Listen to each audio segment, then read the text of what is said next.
guys, balik lagi di podcast Broken, obrolan penting. Tempat kita ngobrol santai tapi tetap ada isinya. Aku Muti, dan kali ini aku nggak sendirian, ada teman-teman Latsar yang udah 5 hari bareng-bareng, Bang Taufik, Bang Musli, Bang Zubair, dan Bang Adit.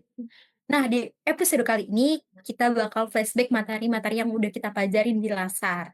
Tapi jangan bayangin kayak ujian ya, kita santai-santai aja. Kita cerita hal-hal yang nempel dan relevan buat kita sebagai ASN muda. Udah siap kan semuanya? Siap, siap. Ya, Siap. Hari pertama kita belajar wawasan kebangsaan sama bela negara. Buat aku pribadi, ini tuh kayak fondasi awal gak sih? Kalau ibaratnya bangunan, ya ini dasarnya. Kalau fondasinya kuat, bangunannya kokoh. Nah, menurut kalian gimana? setuju banget tuh Mut. Jadi bela negara itu seperti yang Hmm. aku omongin sebelumnya tuh di podcast-podcast sebelumnya, bela negara itu nggak melulu tentang angkat senjata. Justru dalam kehidupan sehari-hari seorang ASN tuh disiplin kerja, taat aturan, nggak korupsi itu juga udah termasuk bela negara. Betul. Apalagi musuh zaman sekarang bukan penjajah fisik, tapi ancaman digital, budaya asing, hoax, sampai perang opini di medsos. ASN itu harus bisa jadi filter buat itu semua. Iya, bener banget. Kadang kita tuh terlalu gampang ikut-ikutan gak sih? Lihat berita, langsung share tanpa cek dulu kebenarannya. Padahal kalau ASN yang nyebarin hoax, itu bisa bahaya banget. Bahkan bisa bikin masyarakat kehilangan kepercayaan sama pemerintah. Makanya bela negara yang paling berharus itu kayak lawan rasa ngantuk pas upload pagi deh. Iya lagi. Itu versi hemat Bener. kali ya. Tapi serius ya, kalau kita nggak punya imun mental soal kebangsaan, gampang banget kepecahnya. Kayak sejarah kita dulu, gampang banget ya domba. Sekarang tugas kita jaga persatuan itu dengan cara yang relevan di zaman ini. Ngomong-ngomong soal diadu domba, dari sejarah kita belajar pentingnya persatuan. Tapi sekarang bentuk ancamannya kan beda. Kalau dulu divide at impera, sekarang kita menghadapi isu-isu kontemporer. Kira-kira apa yang paling terasa ya buat kita sebagai ASN? Menurutku salah satu yang paling kontemporer saat ini adalah isu pinjol, pinjaman online, apalagi yang ilegal. Itu betul-betul nyata sama dekat banget dengan sama kehidupan sehari-hari. Banyak warga masyarakat yang terjebak karena nggak baca persyaratannya, nggak ngerti eh, syarat-syarat yang diberikan, taunya eh, ada uang bisa dipakai dadakan, terus tiba-tiba bunganya pas ingin bayar, bunganya tinggi lagi, jadi mencekik. Ya, bahkan ada kasus orang sampai stres gitu karena ditagih sama debt collector. Belum lagi data pribadinya disebar gitu kan. Jadi ini bukan cuma masalah ekonomi, tapi juga bisa berdampak ke kesehatan mental dan keharmonisan keluarga. Karena itu tuh kita sebagai ASN tuh eh, minimal kita bisa jadi inilah ya, agen literasi lah bahasanya tuh. Jadi minimal kalau ada keluarga atau tetangga mau coba-coba pinjol tuh, minimal kita kasih edukasi lah sedikit ya kan. Kita sebagai ASN kita juga bisa kasih tahu nih opsi yang lebih aman, kayak pinjaman lewat bank resmi atau koperasi misalnya gitu kan. Benar. Terus isu kontemporer juga itu luas banget kan. Selain pinjol, ada juga hoax, narkoba, sampai perilaku konsumtif yang bikin banyak orang hidupnya tuh jadi tidak sehat. SN itu dituntut peka. Kalau ada masyarakat bingung, kita harus bisa jadi tempat bertanya yang bisa dipercaya. Setuju banget. Jadi ASN itu nggak bisa cuek ya. Misalnya ada info hoax yang lagi ramai di medsos, kita jangan ikut-ikutan nyebar. Justru kita harus bantu lurusin dengan bahasa yang sederhana, biar gampang dipahami sama masyarakat. Tapi ya kadang kalau ada berita hoax itu ditambahin bumbu-bumbu lucunya ya. Jadi orang jadi kita malah jadi pengen nge-share tanpa ngecek dulu. Iya juga sih, tapi justru itu tantangan buat kita tentunya. Kalau masyarakat lebih cepat percaya hoax daripada informasi resmi, kita sebagai ASN harus hadir buat mengimbangin begitu. Betul, jadi intinya menghadapi isu kontemporer itu perlu kepekaan, literasi, dan tanggung jawab moral. ASN harus jadi contoh dulu, baru bisa ngajak orang lain. Nah, jangan lupa edukasi boleh serius, tapi diskusinya perlu snack juga dong, biar nggak tegang.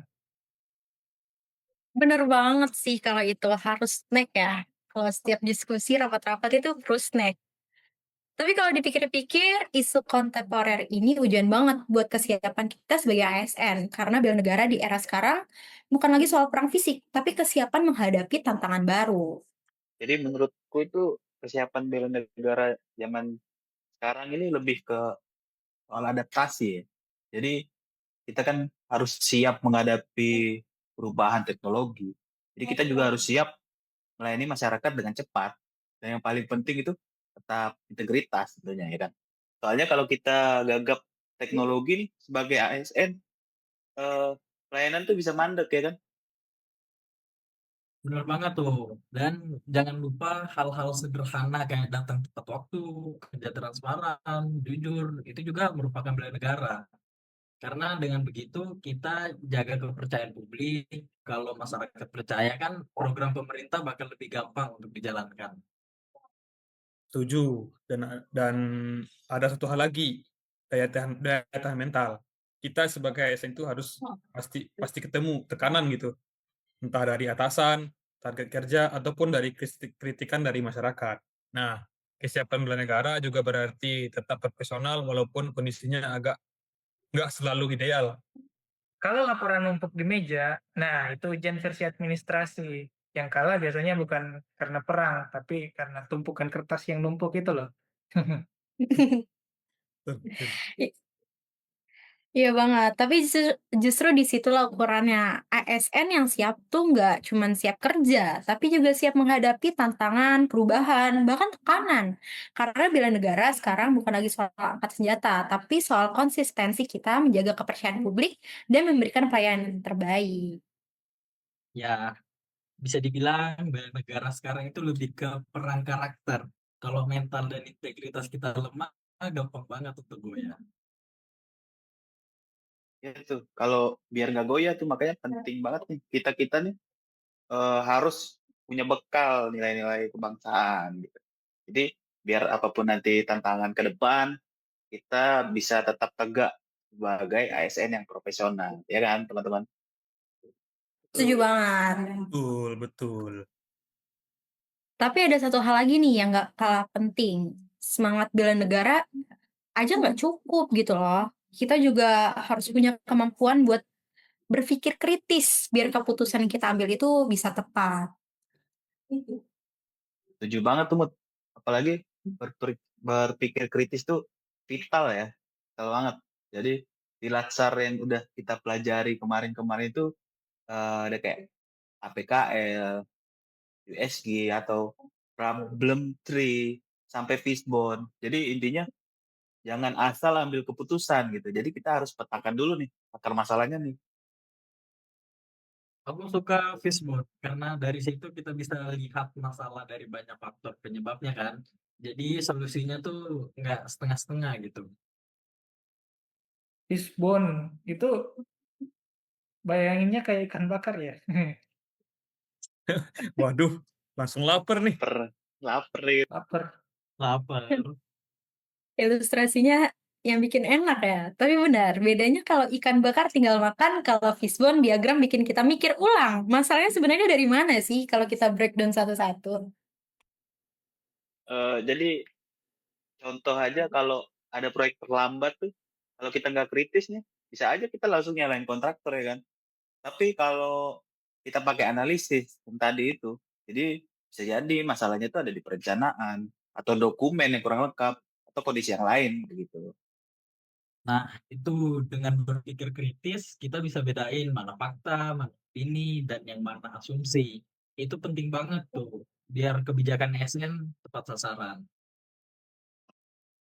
Dan akhirnya setiap kebijakan ASN harus berpihak ke masyarakat. Kalau dasarnya kritis, analitis, dan berlandaskan Pancasila, pasti hasilnya lebih tepat. Oke, seru banget obrolan kita kali ini ya guys. Dari wawasan kebangsaan, isu kontemporer, kesiapan bela negara, sampai berpikir kritis. Semua nyambung ke satu hal. Jadi ASN bukan cuma soal status, tapi soal tanggung jawab. Makasih banyak banget nih buat Bang Musli, Bang Zubair, Bang Taufik, dan Bang Adit. Buat pendengar setiap podcast Bropen kita, jangan lupa terus semangat jadi ASN yang berakhlak. Sampai ketemu di episode berikutnya. Bye-bye. Bye.